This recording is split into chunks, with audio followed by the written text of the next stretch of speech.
Talking Supply Chain. In each episode, top supply chain industry professionals and the nation's top thought leaders join host Brian Strait and share their unique insights to help supply chain managers stay one step ahead of their competition. This is Talking Supply Chain. Hello, and welcome to this episode of Talking Supply Chain.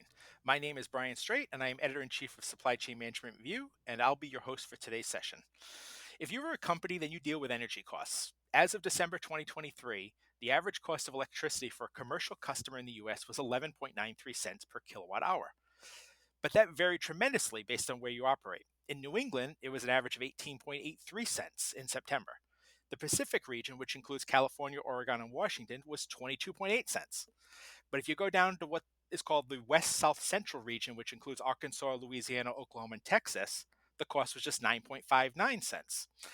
So, as in real estate, a critical element of energy costs due to governmental policies, availability of natural resources, and the degree of energy market deregulation in the area is that it's all about location, location, location. But when it comes to securing and utilizing your energy, whether that is traditional electricity, natural gas, renewables, or carbon offset programs, you do have some options out there. Joining me today to talk about some of these options is Bob Wooten, Executive Director of Tradition Energy, which provides energy procurement solutions, helps clients incorporate renewable energy sources, and manages energy usage and demand to reduce overall costs. Joining us also is Mark Trowbridge, a consultant and one of the original founders of Strategic Procurement Solutions, who advises corporate clients on ways to leverage savings in many categories of spending. Energy, of course, being just one of those. Welcome to you both. And Mark, I want to note, is my first two-time guest on Talking Supply Chain since I took over from Supply Chain Management Review's previous editor, Bob Treblecock. So, Mark, thank you for joining me again. I wish I had a gift for you. I don't at this point, but maybe if you become a five-time guest, kind of like they do on Saturday Night Live, I can get you a jacket or something. If you're interested, I don't know. so, but Okay, yeah. So welcome to you both. Glad to have you guys here. thank you. Thanks, Brian. Bob, I want to get started with you. So Yeah. I mentioned a little bit about Tradition Energy in the opening. Can you just tell us a little bit more about who Tradition Energy is and what you guys do? Yeah, I sure can, Brian. And thanks again for having us on. Really excited to talk with you and reach out to other folks as well that'll be listening. So, really, just put very simply, Tradition Energy advises clients on energy procurement strategy, meaning that we look at how they're procuring things like electricity, natural gas, renewable energy, and really provide strategic approaches and solutions to doing that. In addition, we look at sustainability goals and needs of organizations and even energy data management, really to put Tradition Energy in a little larger context.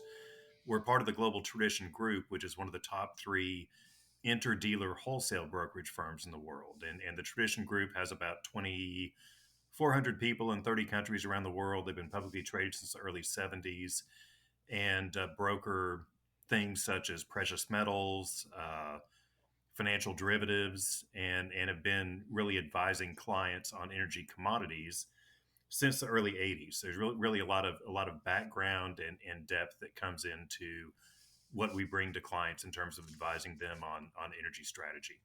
Yeah, and you guys cover, especially being global, you cover a lot of things. You provide market outlooks and forecasts to clients, covering major energy markets and trends. So, I was wondering if I get your outlook, if you will, on what's happening in two key markets kind of in the US since Yeah. January of 2020, and that is natural gas and electricity. What are you seeing in those markets, and what are you kind of looking for in 2024 from those? Yeah, that's a great question, and I think really to put that in context, we need to dial the calendar back a little bit further, going back into 2015, 2016, and I'll speak in terms of really tying natural gas and electricity together. And the reason why we do that is that historically, when you look at the production of electricity, the power plants that are out there, many of those have been and still are powered by natural gas. And so when we talk about natural gas pricing, there's a very close correlation then to electricity pricing. And I think it's easiest to really put this all into the context of supply and demand that I know many of your listeners obviously live with every single day in terms of dealing with commodities and Yeah. products and so forth. But With the advent of hydraulic fracturing, which is really a technique that started becoming widely used in 2015, 2016, in the years following that, producers were able to get oil and natural gas out of the ground much more effectively and efficiently, get it to the market. And what that did is that really flooded the market with a supply of natural gas, and that led to obviously oversupply, which, as we know, in looking at supply and demand, leads to lower pricing until demand catches up. And when you talk about what's happened from 2020 on, that helps really set the stage for what we've been seeing, which is with the US having so much natural gas, we actually started turning terminals that used to receive natural gas into the US into export terminals, where we would take this excess natural gas, ship it to these terminals, convert it into liquefied natural gas, and sell it on the international market, sometimes for 10 times the amount of what it would go for here in the US. And we've now reached a point where we are exporting 12 to 14% of what we produce. So, again, bringing it back to supply and demand, that has dramatically reduced the amount of supply Mm. that we have here domestically, which over the last few years has now started driving that cost up.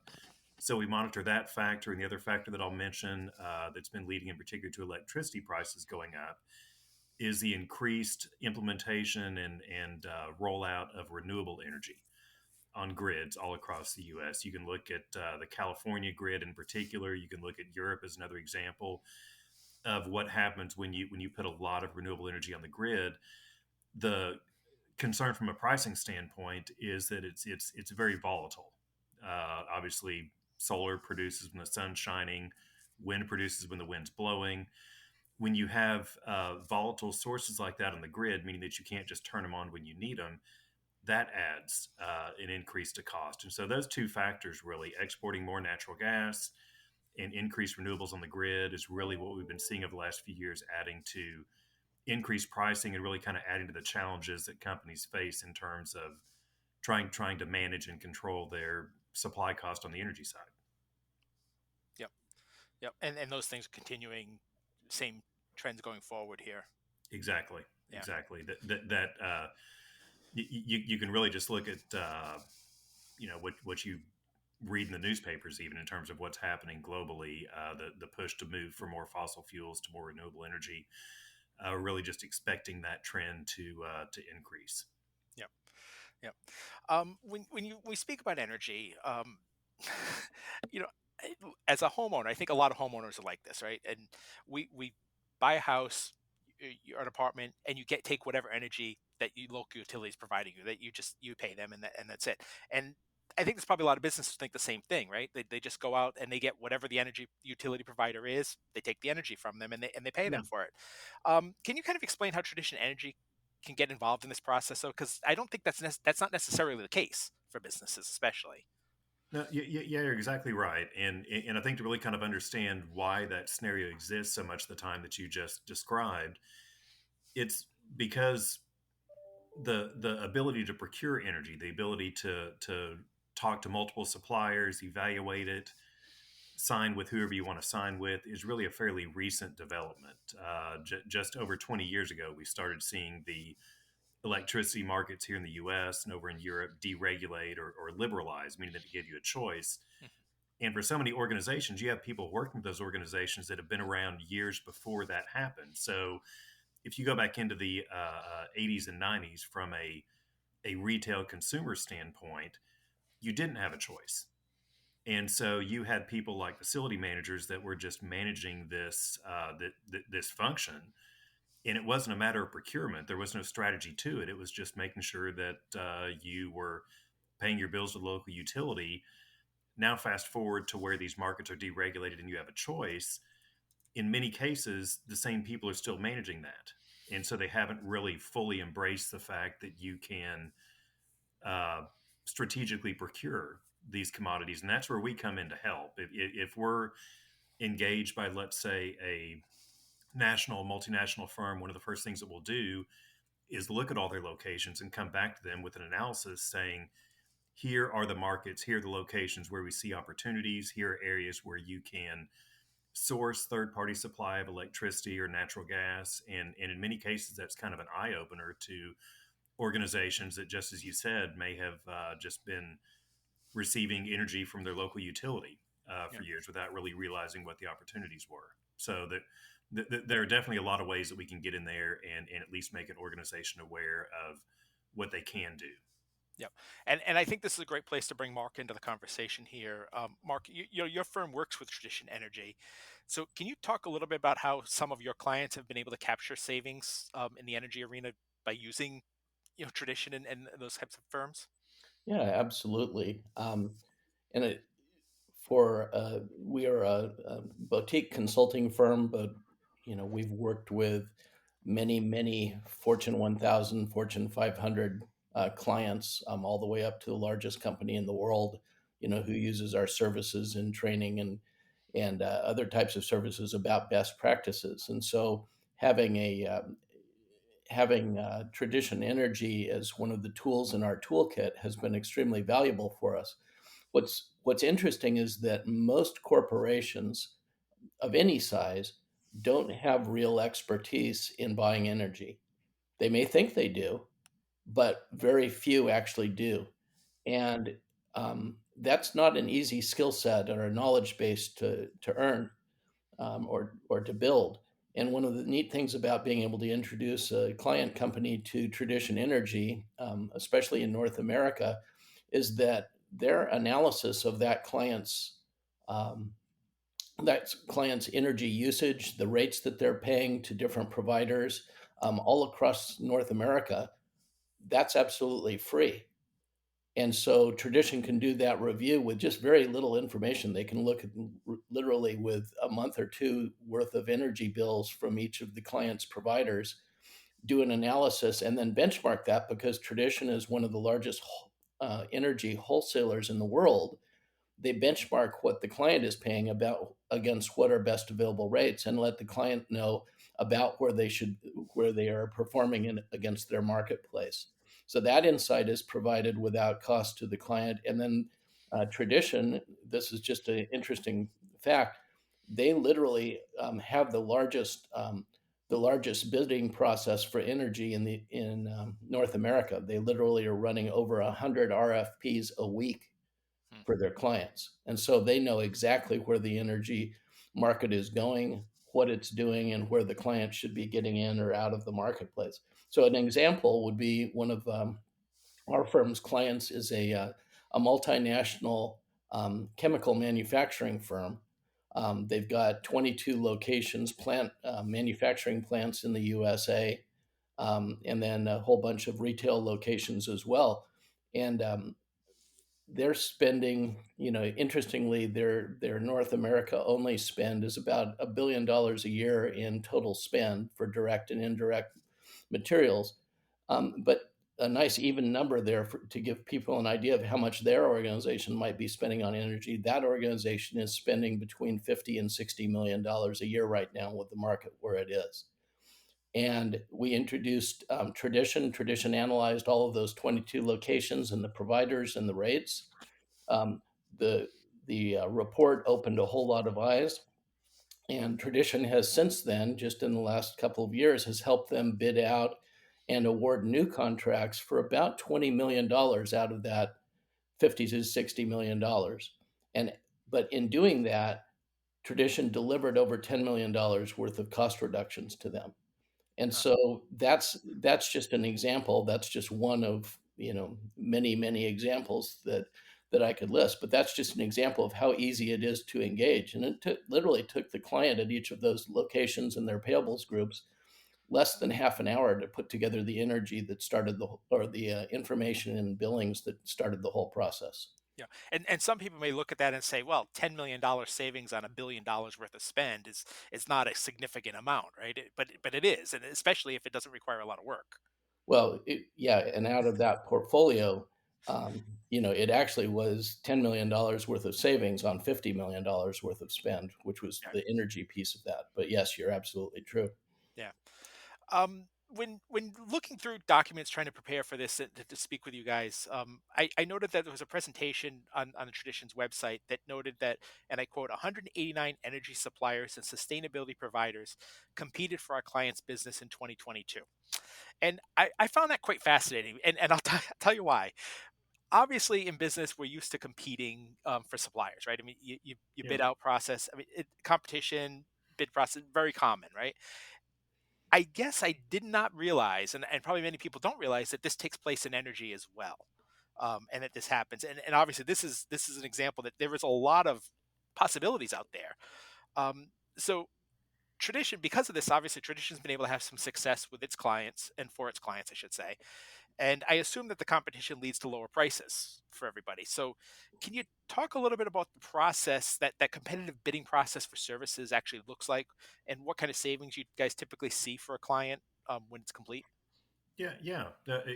Excellent question, and I think really when you look at savings, you have to keep in mind that there's several aspects to that. Most organizations look at savings from the standpoint of what did we pay last year, what are we paying this year, because energy and the energy commodity itself is so volatile and moves so much. It moves intraday.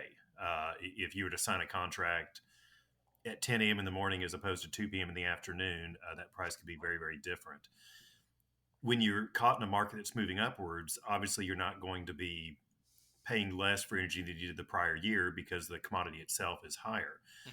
But one other way of really looking at savings is looking at it from the standpoint of what did that organization achieve in terms of their energy cost in relation to where the wholesale market was before, for instance, engaging us, and then what did they achieve after engaging us, and that's where we many times see very significant improvement, and it really ties down to two key areas. One has to do with the timing of the market. The second has to do with just what you said earlier, increasing competition, and from a market timing standpoint, I think it's probably worth saying the number one thing that determines what an organization pays for electricity or natural gas is what the supplier they're buying it from bought that electricity or natural gas for in the wholesale market. So the way the process works is if you sign a contract, let's say for electricity with a particular supplier for all of 2024, and you sign it at a particular price, let's say 7 cents per kilowatt hour. That is a direct function of the fact that when you decided to sign that contract, that supplier went into the wholesale market, bought that power, put their margin on it, turned around, and then sold it to you. And so market timing is really the key area that we're able to bring a tremendous amount of value to our clients due to the fact that we are one of the top wholesale brokerage firms in the world. What that means is that we're constantly seeing where that wholesale price is because we're brokering the transactions, not just between the energy producers and the energy retailers that clients buy from, but even from the banks and the hedge funds and so forth. And so what that allows us is a window that you could even apply this to any commodity that your listeners are involved in. The more that they know what and how and why their suppliers are buying that product on a wholesale market and then turning around and selling to them, the better leverage they're going to have as a buyer. And so that's really where that savings comes from is finding the right windows in the market. Then when we find the right market, the fact that we are so large, it really gives us leverage on all these various suppliers in the marketplace to get them to compete head to head and really drive that price down. So I would just really leave that with the listeners. It's two key pieces. It's market timing Mhm. and then it's increased competition. And that's what delivers better results than what an organization typically would do on their own without these resources. And Yeah, and Brian, if I could toss in just one more thing that yeah, is absolutely. important in that the number of competitors. Um, for another of my clients, Tradition recently bid out their electricity usage. It was in the Texas area, and which is a deregulated market, so there's lots of competition. But what was surprising, even to me, and I've been doing this for a long time, was how many firms Tradition brought into that event. And so they have a an online bidding platform that all of the energy providers, 200 plus, in North America, actively participate in. They're looking for opportunities from Tradition Energy, and whereas the client, who operates two large plants in Texas, that client on their own had worked with other advisory firms, and they had had two or three bids, in the past on some of their electricity usage and volume. Tradition, actually, their analysis brought in 18 different proposals Huh. from 18 different firms, and then there were several different options within each proposal that were presented to this client. So the client had a myriad of choices across different time frames with different terms and conditions, and Tradition had harmonized all of that in an apples to apples methodology. And so there was far more competition, even in a deregulated market where using a previous advisory firm, they weren't getting nearly that volume. And the truth is that that previous advisory firm was acting as a broker for two different energy providers. And so they were pushing their services, that's one of the games that's played in this marketplace. Yeah. Yeah. I think that that's perfect. I mean, like I said, when I saw that number, I mean, it was a big number to me, that there were so many options out there. Hmm. And I think so many people just think you just have the one, with the local utility. Want to shift? Traditions put out something called the Definitive Guide to Hiring an Energy Advisor. And that document includes 5 steps, 5 key steps identified in it. And we'll get into a couple of steps in a minute. But before we do that, I just wanted to, for companies listening today, or, executives listening today, what kind of considerations do they need to have, and what should they be reviewing when they decide whether they need to enlist the help of an energy consultant? And I think just as importantly, are there times where it may not make sense? I mean, for instance, I don't know. I mean, if you're a very small company that's not doing much and not spending much on electricity, does it make sense to have a consultant? Yeah, no, that's a great point, and I think really the key thing to look at is what your spend is in terms of energy. Hmm. So you may have a very large organization, and when you look at their physical presence across the country, they may be all in offices located within buildings where they just have a lease, and the lease covers all the utilities. So from that standpoint, you could see an organization where, even though they're very large, their spend is minimal to non-existent on the energy front. So that's kind of one of the first considerations, and we help organizations really analyze that on the front end. If they were to reach out, look over their portfolio, get an understanding of are they paying utilities or not. But for any organization where they do have physical locations, they pay for their utilities, they're billed directly, they pay those bills. There's almost always some type of solution that we have that can help. Yeah. Hmm. Yeah, Yeah. and I suppose savings is savings, right? I mean, it's relative. You don't have to be spending Exactly. 50 million to save 10. I mean, you can spend a million and save 200,000. That's $200,000 that you're saving Exactly. in Yeah. that case. And Um, in the deregulated markets where Tradition is leading these types of efforts, I think they average, Bob, you tell me if I'm wrong on this, but you average between 10 and 25% savings. That's a huge number yeah, for customers. Yeah, it really is. And just like we talked about earlier, really where that comes from is not some magical crystal ball or something that predicts what's happening in the market. Where it comes from is just having greater insight on how those wholesale markets are moving, so that you have a greater percentage chance of signing those contracts at the right time in the market. And Mhm. that's just really pure and simple. That's where it comes from. Yeah. yeah. And Um, one of the interesting things there also that sort of, I mean, the question was about hiring an energy advisor, and I admit I'm wearing a hat that says consultant on it. That's what my company does, and we charge for our services. And we deliver nice savings and everything to our client, but we charge them a fee. What's unique about Tradition, on the energy procurement side, is their analysis of the customer's expenditures, their competing of the customer's business, and they're supporting the customer in negotiating contracts with superior terms and conditions, all of that is free to the customer. So that's different than hiring an energy advisor because most firms are charging a fee for their services. Yep. And in Tradition's case, they're getting the customer a savings in almost every case, or a cost advantage position, and yet there's no cost coming out of the customer's pocket, and that's pretty remarkable. Yep. You got to be careful, Mark. You're going to talk yourself out of a job. Well, hopefully, there's some other things besides energy that our firm does well. We keep on paying for groceries at our house, so that's good. I want to get that document that I mentioned. It's got the 5 steps. I want to address just a couple of steps here in the process. So, right off the very bat, let's say, okay, I've made the decision as a company. I want to get in to do this. So, how do I identify what energy utilization offers opportunities for me for improvement, and how do I get started in doing something like this? Yeah, great question. Really, the number one thing, and this is really the first step when we start working with a new client, is to do a overview and initial assessment of all your locations.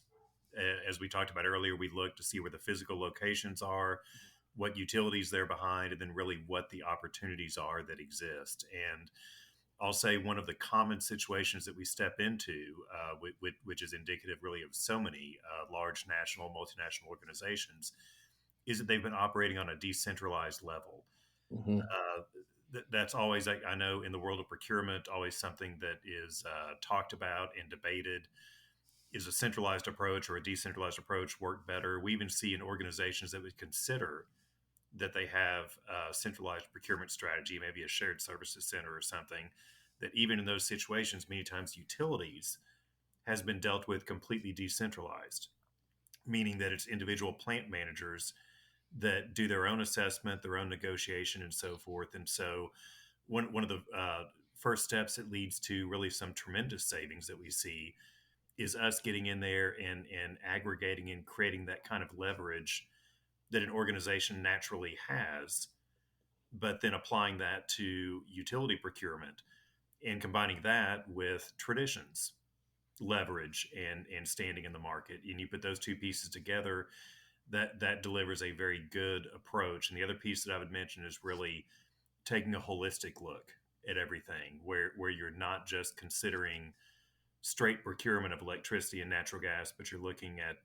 environmental goals, sustainability issues, and really how an organization manages that data, so they understand what they're spending at each location, what the energy usage is at each location, so that as they're trying to become more efficient and as they're trying to operate better moving forward, they have some baseline to be able to look back and see if, in fact, they're making those improvements.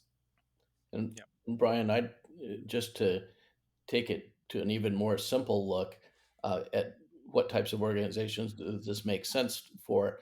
The readers of Supply Chain Management Review and Modern Materials Handling and your other publications, um, they are many times involved in the warehousing and materials management operations of companies, as well as distribution.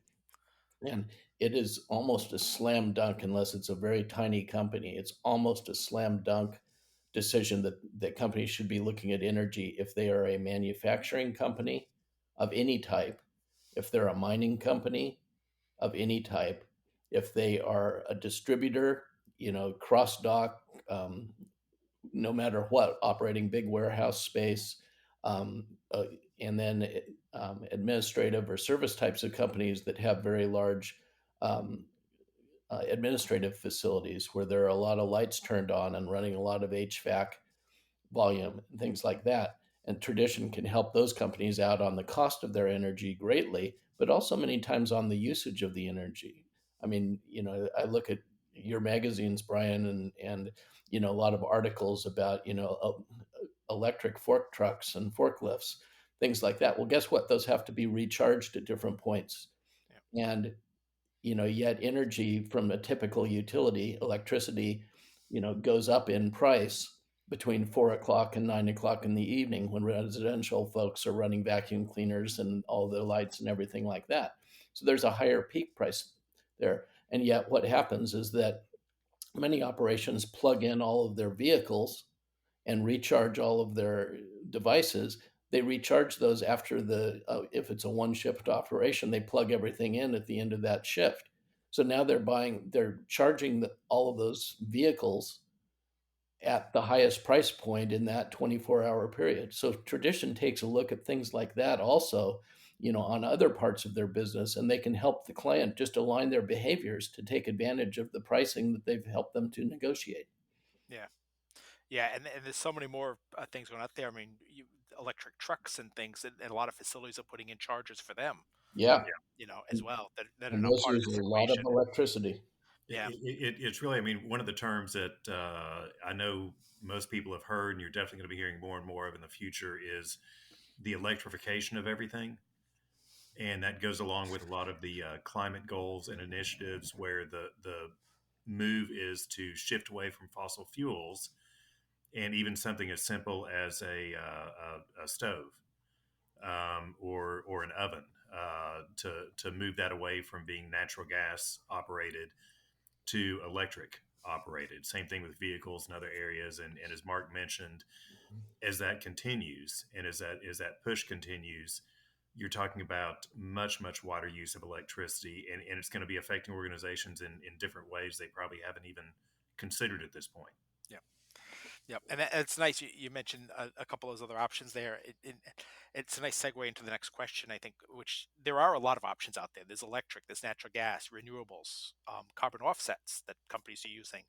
So Bob, you as an energy advisor, how do you go about evaluating a business on what options that they should be considering? Is that something that you guys do for them? Is that something that you do in consultation with them, or is it trying to meet whatever their goals may be? Because some companies may decide, hey, we want to use renewables only, for Yeah, instance. it really is more of a consultative approach.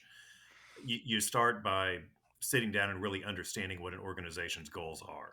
Hmm. And you hear more and more today goals involving ESG, environmental, social, governance issues.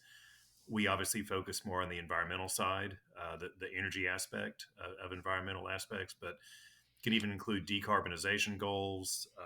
Those are all things on the sustainability side, but energy efficiency as well. And then another piece really to consider that organizations need to make sure they're aware of is what their risk tolerance is. So take all renewable energy aside, even if you just look at simply the energy that an organization utilizes, it can range all the way from a very conservative approach where they could say, look, irregardless of what's happening in the market, we want to know that we're paying X every year for the next 5 years. We want budget stability. Then on the other side of the spectrum, you could have organizations that say, we just want to make sure that we're taking advantage of every possible dip there is out in the market. We are comfortable riding spikes that might happen out there in terms of pricing, but we just want to make sure that we're not missing out on any downward opportunities.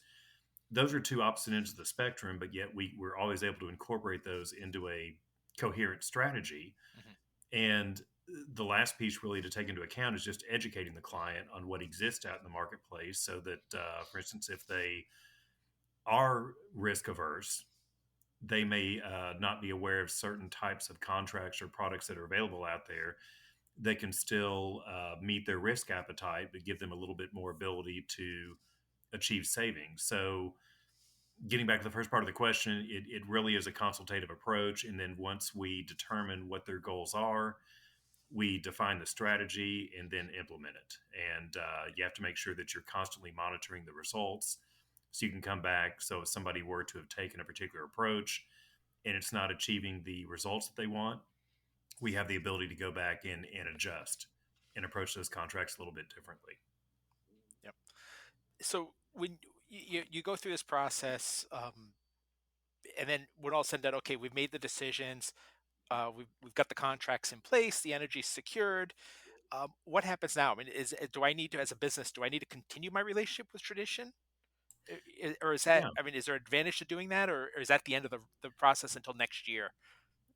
definitely. I mean, a quality relationship with an energy advisor should never be the kind of scenario where They come in, help put a contract in place for you, and let's say it's a 3 year contract, and they say, okay, we'll call you in 2.5 years.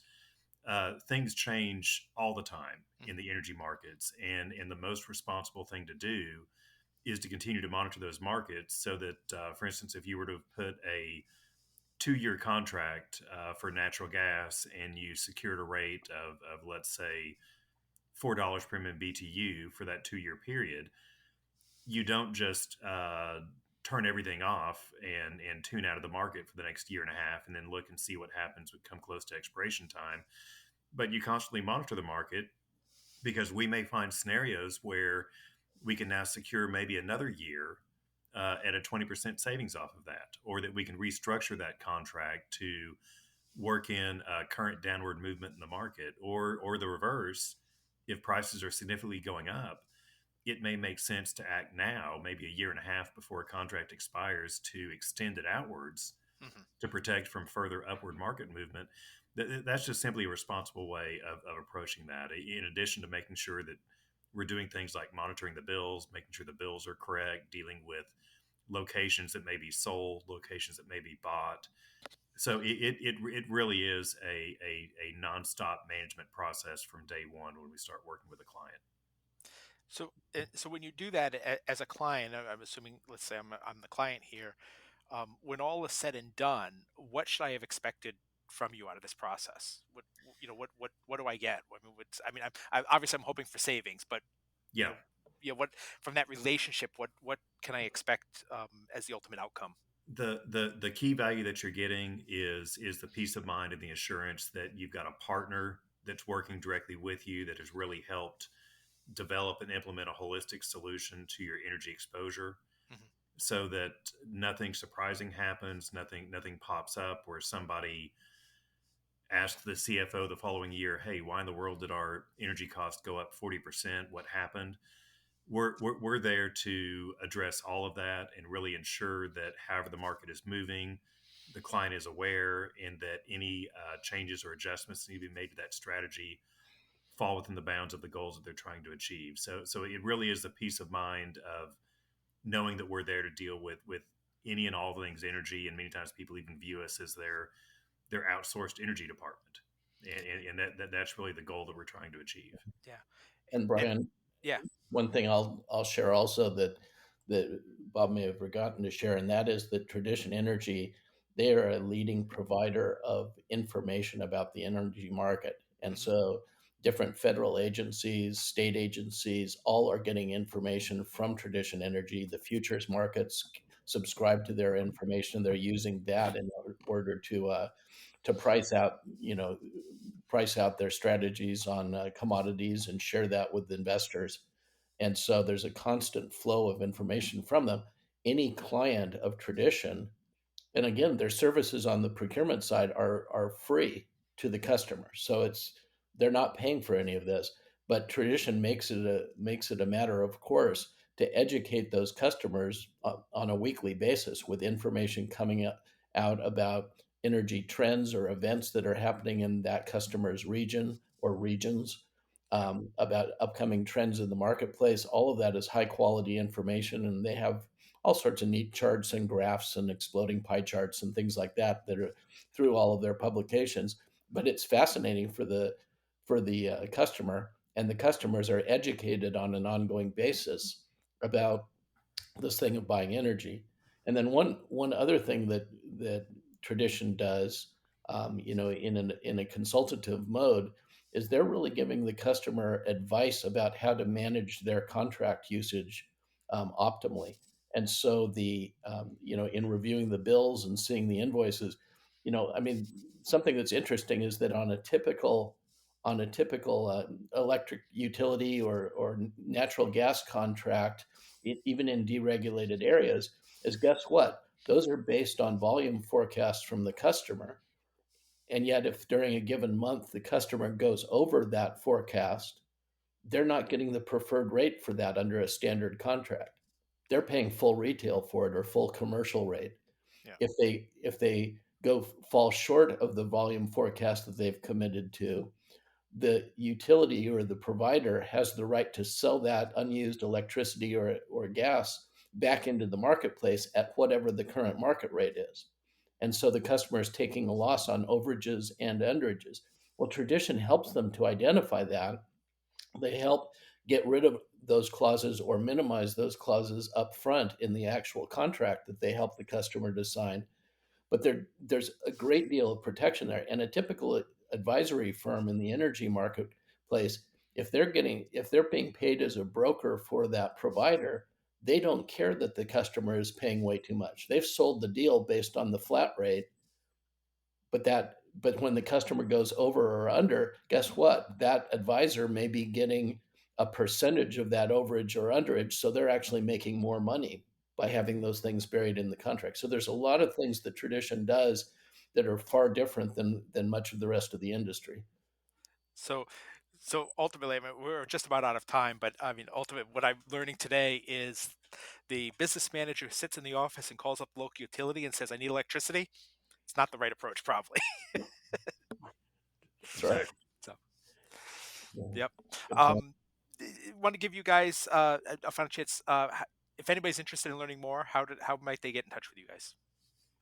Yeah, from the traditional energy standpoint, just really would encourage people to please visit the website, www.traditionenergy.com. You can get a lot of great educational material off of there, see what we're doing, look at case studies, and it gives you the ability to reach out directly to us, and we reach right back out immediately to do what we can do to help. Yep. And on my side, interested parties could reach out to our website at www.strategicprocurementsolutions.com, and they can get through to me through the website via one of those methods. Great. Thank you guys. Great discussion. So much more in this involved. So I encourage you guys listening out there, explore this opportunity. I think it's something people don't spend enough time paying attention to, and there's real savings that you guys can achieve in your businesses if you shop out your energy, if you will. So I want to thank my guests, Mark Trowbridge and Bob Wooten, and special thank you to all of you that took time out of your day to listen to us today. I greatly appreciate it. Until next time, this is Brian Straight, and you have been listening to Talking Supply Chain. Talking Supply Chain is produced by Supply Chain Management Review and Peerless Media. You can find it on scmr.com, supplychain247.com, iTunes, Google Podcasts, or wherever you find your podcasts. For more information on this topic or to sign up for our weekly newsletter, a print or a digital subscription to our publication, visit scmr.com. We hope you will join us for our next episode. For Supply Chain Management Review, I'm Brian Straight, and thank you for listening.